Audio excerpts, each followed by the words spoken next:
چې ما په مخ لاس راکړ هغې نه ویښتې اورجېدل. کار روزګار نه ووتم،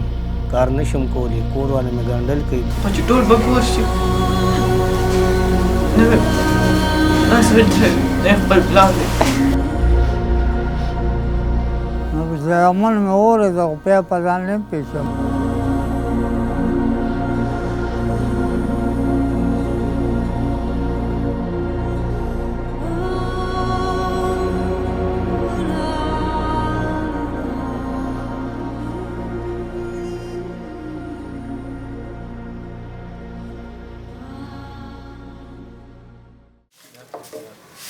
دا د دوو کورنیو غړي دي. دوی څه لیدلي،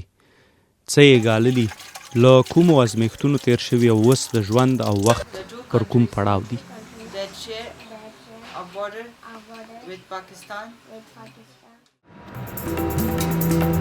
د دې معلومولو په تکل د شپې ناوخته له اسلام آباد روان شو.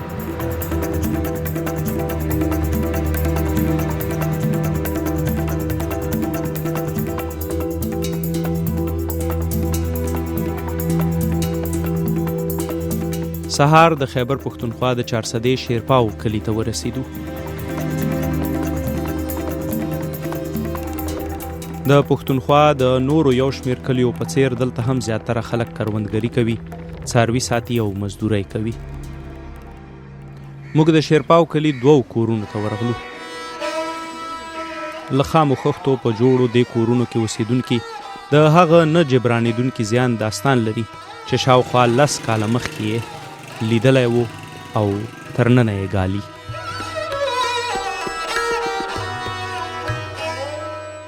په دغه جومات کې مانځه ته بس 2 منټه پاتې وو چې دې جومات ته مونږ لاړو او مانځه راپاره لکه د اختر مونځ هم پکې کوو. او په 4م صف کې چې کوم کله ورننوتو نو زه د اوهې مې راسره و او چې کوم کله ورننوتو یو رکعت وشو نو په 2م کې بیا لکه درس شو. د درس سره چې نو لکه زه په خپل ځاني پرې سر لګېدلی وم او زه خو بېهوشه وم او د بېهوشۍ سره چې نو زه کم از کم 15 ورځې چې نو زه بېهوشه وم. بعد د هغې نه چې زه کوم کله اوش کې رالم نو زما د دماغو یاداشت هم ختم شوی و او د دماغو یاداشت مې ختم شي او بله خبره دا وه چې د سترګو نظر مې هم پکې تللی و.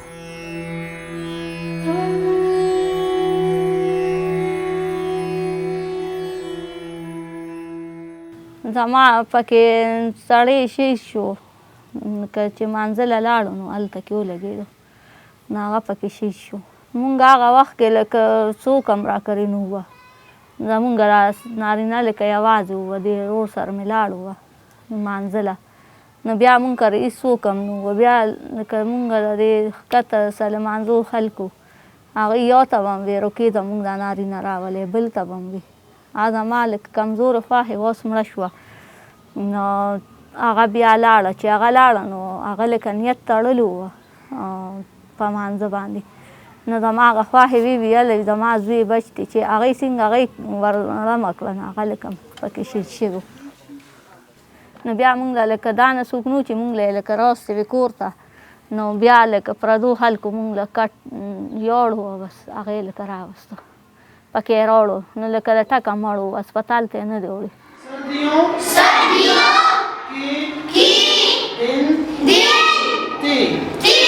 زمین دماغی څنګه وکړو خلکو غړوالې د خلکې روباسن پلار مې مړ.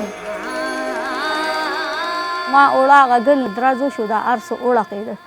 نو ما ورته ویې مله چاچي ویم لکه زلزله شوه هغې ما ته ویې نه وي زلزله نه شوه وي دغه وي بچي م غرق شو وي دماکه شوه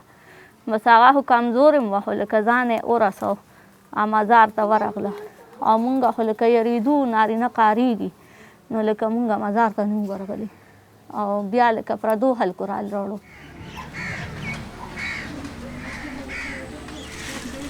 ایاز د فضیلت ورور دی. دوی د 2000 زیږیز کال د ډسمبر پر 21مې د شوي هغه ځانمرګي برید کیسه کوي چې د اختر په جمع کې شوی و او پکې لږ تر لږه 50 کسان ووژل شول.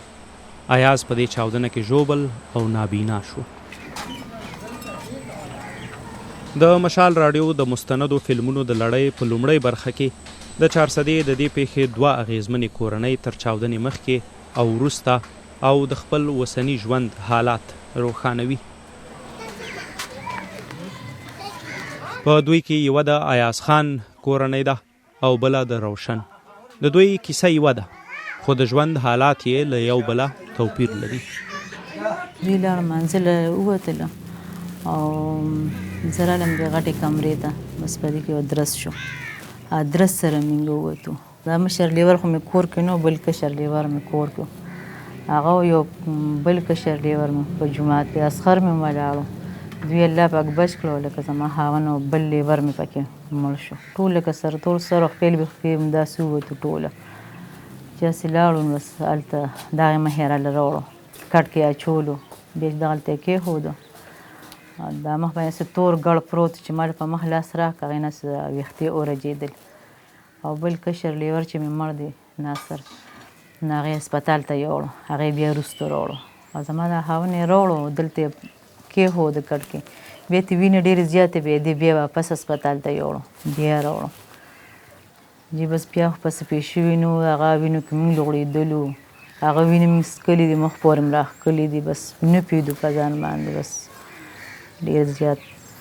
خفګان او پریشاني. بس مونږ په مانځه ولاړو که او چې درز شو نو چې مونږ وکتل نو بس مل توره تبې و، ټول پراته وو. نو بس بیا په ځان زه نه یم پېښ شوی او خدای دغه چا ته هم نه ښایي. دا وګوره دې ګلونو ته، دا د خدای چا ته نه ښایي. روز ولاړ او مړی راوړل، د اختر ورځ وه.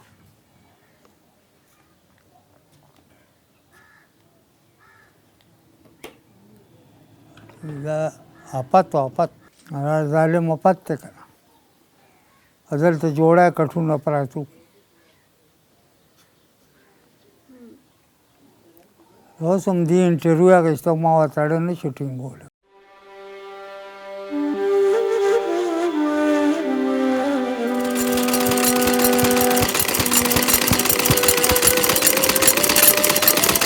دوی ته ما چای کېښوده، یو مې د دې اندرور خاوند و، یو دی و. چای مې ورته کېښوده، دوی وی په جمع ته 2 منټه دي وي، بس مونږ چې راشوو مونږ به بیا چای څکو. نو بس زما هغه چایو لوښي هلته پراته وو او دوی چې و نو دوی منډې کړې، دوی په منډه لاړل. ما هغه د چایو لوښي خالي کوټې ته دننه کړل. او چې زه لا کوټه کې وم چې درز شو، مونږ ما وی کو چېرته دیوال رالوېده، داسې غر شانتې و. هغه زما خواښې منډې کړې وي، چېرته دیوال را پرېوته، بلې یور مې و، هغې ورته نه دیوال نه دماکه شوه. او چې مونږ داسې وکتل، بیا مزار نه سمې لوخړې ختې او بس غوښې وې روچتېدې او خلکو کورونو ته لوېدې.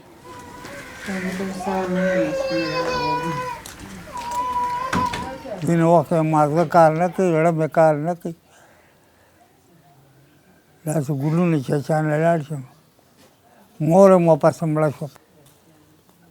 1.5 ورځې شوې نه وي چې ورپسې مور روچ او دا هم مړه شوه. نو بس کور نور شوم، دا انګیان دې مې دی او زه یم بس، دې خو بل اسره نشته. مونږ هر سهار چې لمونځ وکړو نو زه دې دغه له ځم، شهیدانو له ځم، د زامنو له. او ځینې وخت لاړ ونه رسېږم، تللی نه شم بېرته.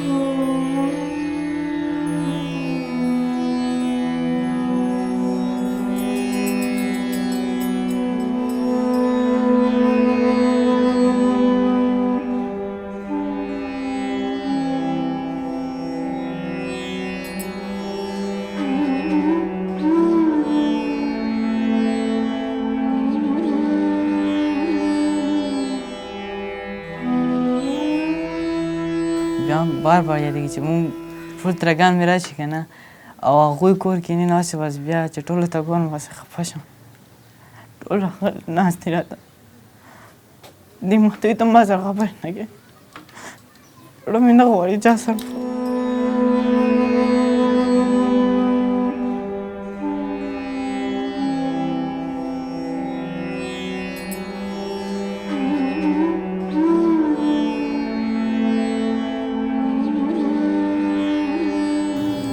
سره بلکې ډېره زیاته مینه کوي، ټولو سره داسې مینه کوي یا دې امي ملا ته غوسه شي ته وایي باټو د ترونه دی زه روز هم کښېنم یو تره ده پلار مینه راکړې ده که مې راته نه دی محسوس شي خو چې ټول به ګور شي نه مې ناصر تره وي نه یې خپل پلار وي خوند نه راکوي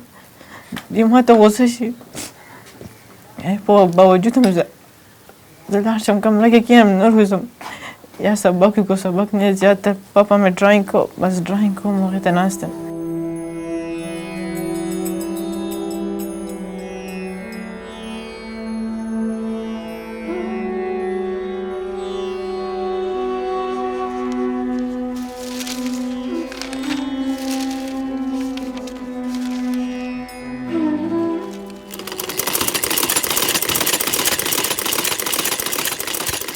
بس خپله مزدوري کوو بس دغه کټ کې ناست یو دیم ناست دی خوا دغه مخکې د کور کار وکړم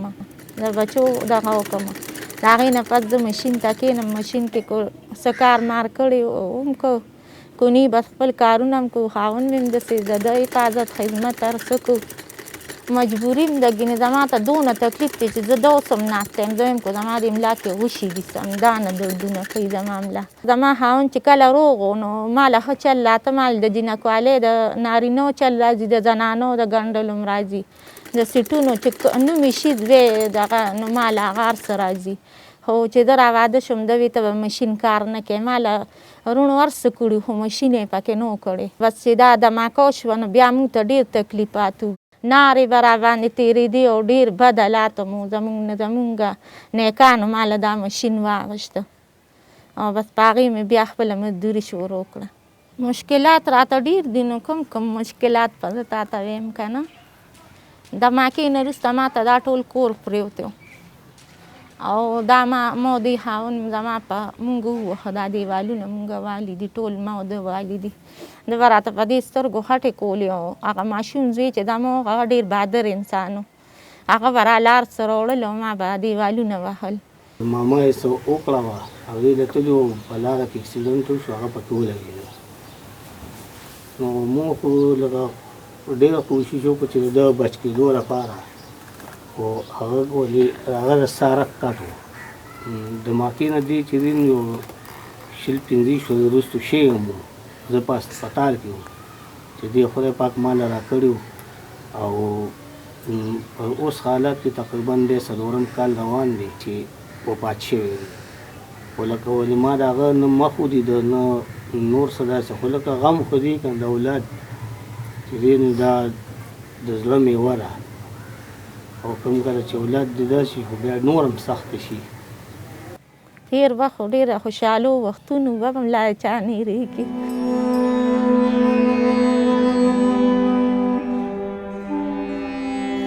دا د خوشحالۍ وختونو چې دوی به ښه کار له لاړ مازدیګر به راغی په خوشحالۍ باندې موږ به د کور کارونه وکړل دا دغه اوس ته راته د کور کارونه د مجبورو د لاسه پاتې موږ پردي ګنډلان کوو پردي دغه کوو دواړه خو نشو کولی داسې و چې په ده به داسې بېهوشي راله که نه چې لوپټه هم په سر نه و دې کوڅو کې به د خلکو پسې لاړم دله به مې راوستل دی به ما سره ګاډي کې واچو او تنګي ته به مې یوړه کله چېرته بوبم ته او شکر الحمدلله دونه دی چې بېهوشي په ده نه راځي او یاداشت یې لکه ټیک شوی دی د سل کم 6,000 روپو د وی دا زه ځان له راوړم او دا زه استعمالوم هغې سره زه ښه یم لکه زما هغه بېهوشي خدای پاک ختمه کړه زما چې دی نو لکه دا یو اپریشن هم شو او بل هم شو کم از کم دا یو میاشت زما چې دی نو لکه د اپریشنونه چې دی سرکاري وشو او بعد د هغې نه چې کله اسلام آباد نه زه راجین شوم نو تر اوسه پورې مې علاج لکه په خپل جیب دی بس د یو بل راسره ښېګړه کوي زما اوس چې دی نو علاج د ډبګري ګارډن د ډاکټر عثمان نه دی نیغه سرجن دی علاج که به زه برابر کړم خو چې سړي پوله پټي وي مطلب دا جیدادي وي داسې نور څه کاروبار وي څه سرمایه ورسره سړی وي زه خپل علاج برابر کړم د چرګانو کار به م کوه ژوند مې په ډېره خسته تېر وه خسته مزدوري به م کوله انسان په لاس خپور وغړي نو روزګارونه ډېر وي په سترګو وروغړي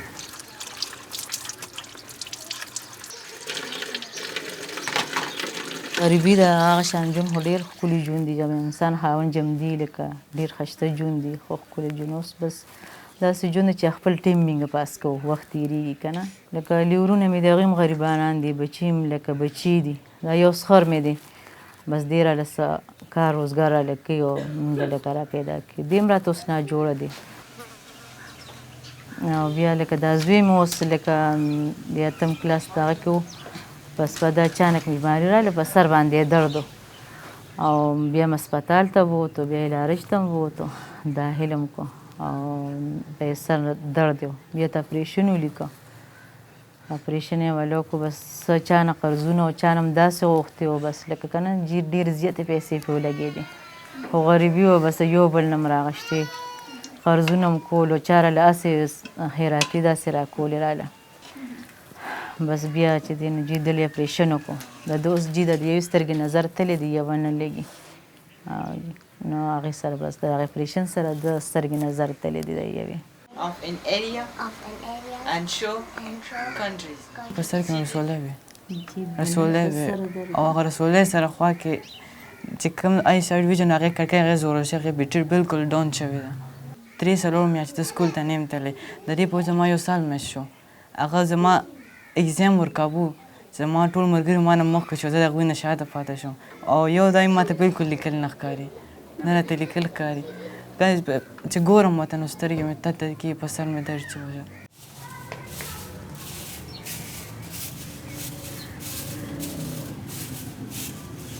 دوه ذمهوارۍ دي که نه هلته د موره مې او هلته کې د پلاره مې لکه زه اوس چې سهار پاسم دوی پاک را پاک کړم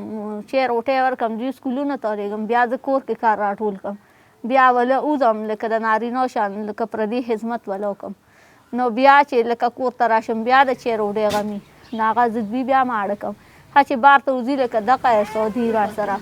چې اینې هلکانو سره دوی ګورئ غټو هلکانو سره کښېننئ نواريو نه کې چا نه سره راپټ نه کې لکه دا زه دې بچو ته لګېم ستاسو خو سبا لکه پلار نشته دی سبا به حل کوي چې دا وګوره دوی پلار نشته دوی غلا وکړه لکه د چا نه سره راپټ کړل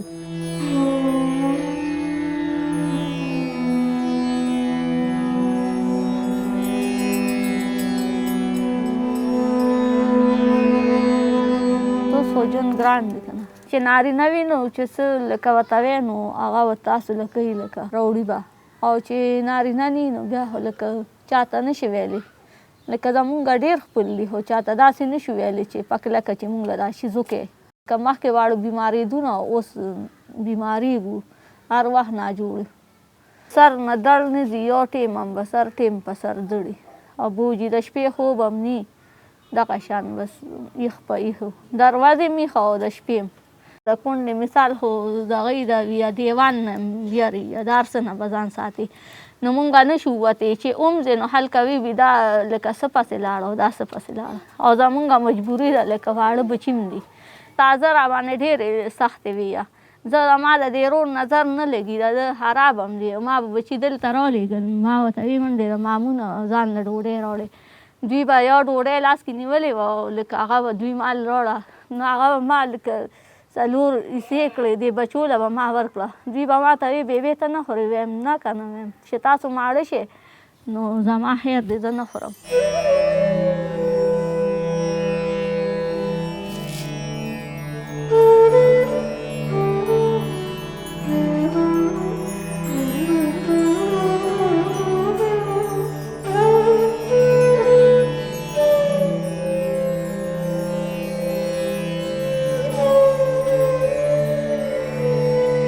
هر څه بیا رالوړی پسې هم نی خفه کړې بس خدای دې هغه ځای هشته کړي هشته به مې هو هشته ورځې خدای وله ورکړي د هغه په زندګۍ کې به لکه د چا خبره مونږ داسې نه شو وړی لکه جواب به م ورکوو او اوس مونږ کې دا دغه راغلی دی چې څوک 2 خبرې مو کړي نو مونږ د هغې په دغه لکه هغې کس له جواب نه ورکوو لکه تېره ووه نو ځان هم بس دا پرتې خورې کړي دي چې سبا لکه څوک څونه وي چې دا لا خاوند غواړي او لا لکه داسې غلطې خبرې راپسې ونه کړي داسې څه دغه راشي نو هلکه وی داسې میړه غواړي لیس وخت وي او لکه دا خبرې کوي نو مونږ وایو چې لکه دا خبرې څوک ونه کړي د ورځې څو شي د شپې ووایي چې د پلانکي خو ما سره دا کار وکړو لکه داسې راته وي داسې نو لکه خبره خلک نارینه ته وکړي نو ړی سپک شي نو مونږ خو لکه نه شو کولی چاته به وکړو.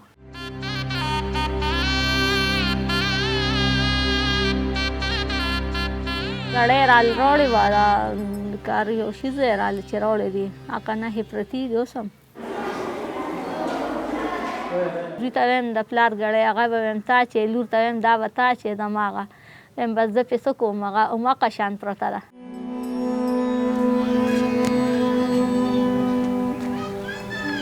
ډېر خواهشونه م دي د بچو د تعلیمونو هم لا خواهشونه دي د هر څه خواهش دی خواهش دنیا خو خواهشونو له ده خو بس خدای دې پوره کړي د الله نه هر وخت غواړو په مصله چې کښېنو الله ته سوالونه ټیم کو خو الله دې اوري او الله دې قبول کړي. د خاوند د ویانې مې ډېرې په ګرانې دي چې د کور وځي نو بس زه ورته پیسې دغه کړم دا د 10 لوټ دی دا د 20 دی که نه دا د 100 دی نو بس ورته صحیح کړم نو بس دې لاړ شي چې سودا راوړي په هغه مقدار بیا دې راوړي یا به ستا مشره لور مې شي یا دا کشره دا ورته ښایي چې ګینې ابو دا داسې دي دا داسې دي نو بس بیا دې سودا راوړي نو دا ارمانونه ټول نه دي. یو انسان چې په بازار ځي او هر څه په خپله ویني اسنګه دي چې بل یې ورته ښایي اسنګه دي. بس انسان نیمګړي که نه انسان داسې نیمګړي او یو ته خپل ځان بس بلکل یوازې ښکاري کو ډېر هر څه دی خو بس ځان ورته نیمګړی یوازې ښکاري کو داسې یو فیملی یا داسې ګڼه کې هم کښېني هم تا ته به ځان داسې تنخوا ښکاري هلته بچو غمي شپه شي ورځ شي بچو غمي چې خدای څه چل به کېږي څه به نه کېږي څه مسئلې دوی سبقونه دي موږ چې په دوی تعلیم وکړو دوی بیا نور مستقبل ښه شي. زه خو ته دا یم چې بس زه ستاسو پلار یم زه ستاسو مور یم هر سره یم بس د لاسې کړو دغې کړو چې بس دا ژوند سره تړلې خبرې دا زموږ په خپل نصیب و. هغوی نشانه صرف مونږ یو ځکه چې شرم خو هغوی له نه ورځي چې دا ماشومان ګلونه دي کتره کتره ماشومان هغوی په سکولونو ورشي حملې پرې کوي ورکوټې نه ورکوټې ماشوم قتلیان کوي اخر ولې په څه وجه بس دغه ده چې مونږ سبق وایو او د هغوی نه دا نه بله شي هغوی چې دوی په د ګنده عادت دوی ته ورشي دوی هم وسلې په لاس واخلي دا نه زموږ میاشتې منځ زموږ سکول اټینډ کېږي څنګه چې زموږ پکې چوټیانې وي ولې خو دا هم د دهشتګرو د وجې چوټیانې هم د آرمي د ټریننګ شروع مطلب دا چې مونږ ته تل ښایي چې کم ټایم کې خدای نخواسته حملو شي تاسو به داسې دغه کوئ او هر یو ماشوم دا خواهش چې زه جوړ شم زه خو پایلټ جوړېدل غواړم او شوق مې دی پایلټ ته.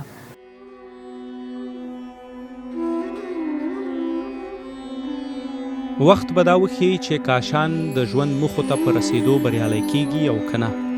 د ایاز فضیلت ګلحاجې روشن او شهلا کورنۍ د تیر وخت خواږه او تراخه یادونه په سترګو کې ساتي او لا هم ژوند ته هیلهمند دي. د چارسدې په شیرپاو کلي کې مو څو ورځې تیرې کړې. هڅه مو وکړه چې د 2000 زیږیز کال په ډسمبر کې د اختر پر ورځ د شوې ځانمرګې حملې د ښکار شویو نورې کورنۍ هم پیدا کړو خو د کلي اوسیدونکو وویل زیاتره کورنۍ له وخت تیرېدو سره له کلي ولاړې او اوس د پاکستان په بېلابېلو ښارونو کې ژوند تیروي. د کلي اوسیدونکي یې هم له پتې نه دي خبر. دوی وایي هغه چې تللي کله یې هیر کړی. په پاتې کورنیو څه تیریږي آیا ژوند یې د ایاز او روشن له کورنیو بدل دی او که څنګه؟ د دې پوښتنو ځواب تاسو ته پرېږدو.